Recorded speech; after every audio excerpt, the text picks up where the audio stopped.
मोटे अनाज की खेती को लेकर बीज पर 80% तक का अनुदान किसानों को दे रहा कृषि विभाग। कृषि विभाग सोलन मोटे अनाज की खेती के प्रति लोगों को लगातार जागरूक कर रहा है। सोलन में भी 80% का अनुदान किसानों को मोटे अनाज की खेती करने के लिए बीज पर दिया जा रहा है। कृषि विभाग सोलन की जिला अधिकारी डॉक्टर सीमा कंसल ने मंगलवार को जानकारी देते हुए बताया कि खाद्य सुरक्षा मिशन और मोटे अनाज के प्रमोशन योजना के तहत किसानों को कंगनी, कोदा, बाजरा, रागी, फिंगर मिलेट के प्रति खेती करने के लिए जागरूक किया जा रहा है। उन्होंने कहा कि जून, जुलाई और अगस्त माह में इन बीजों की बिजाई की जाती है, जिस पर 80% तक अनुदान किसानों को दिया जा रहा है। उन्होंने कहा कि मोटे अनाज की खासियत यह है कि स्वास्थ्य के लिए बेहतर होता है और इसमें पानी भी कम लगता है। उन्होंने कहा कि मोटे अनाज को आज लोग खा भी रहे हैं और किसानों को उसके अच्छे दाम भी मिल रहे हैं। श्री अन्न, जिसको मोटा अनाज श्री अन्न भी कहते हैं, इसके लिए हमारे पास अभी विभाग के पास में दो स्कीमें आई हैं। एक है फूड न्यूट्रिशन सिक्योरिटी मिशन, खाद्य सुरक्षा मिशन जिसको बोलते हैं, और दूसरी है प्रमोशन ऑफ, जो हिमाचल सरकार की स्कीम है, वो है promotion of nutri serial, nutri serial को बढ़ावा देना। ये दोनों स्कीमों का मतलब दोनों का जुड़ाव से मतलब डबटेल करके हम लोग इसमें किसानों को जो हमारी मोटा अनाज की फसलें हैं, कंगनी, कोदो, रागी, बाजरा और फिंगर मिलेट्स वगैरह, ये हम उनको प्रदान कर रहे हैं। मोस्टली इसकी जो बिजाई है जून, जुलाई, अगस्त में होती है। और ये हमारा 10 लाख का हमारे पास बीज आया था, जो कि हमने ब्लॉकों में दिया।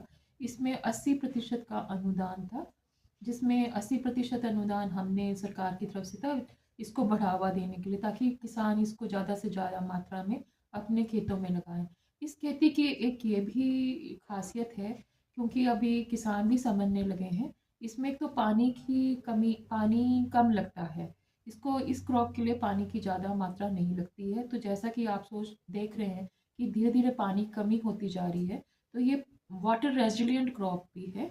और साथ में ही इसमें पेस्टिसाइड वगैरह दवाइयों का खर्चा भी बहुत कम रहता है। तीसरा, इसमें थोड़ा जैसे हमें मैनेजमेंट करना पड़ता है, वीड मैनेजमेंट करना पड़ता है, बाकी मैनेजमेंट इसमें बहुत कम है। मतलब ये किफ़ायती क्रॉप्स हैं जिसमें अर्थ की ज़्यादा है, और आपको जो मैनेजमेंट है, एग्रीकल्चर प्रैक्टिसेस करनी है, वो बहुत कम है।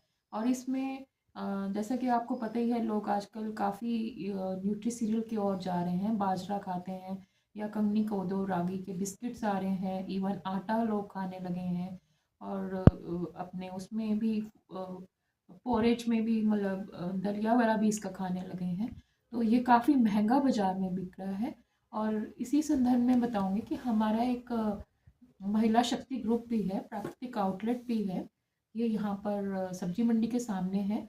उसमें भी ये श्री अन्न हम वहाँ पर लेडीज़ अपना होममेड वो बनाती हैं, उत्पाद बनाती हैं, और आटा वगैरह भी वहाँ पर बेचती हैं।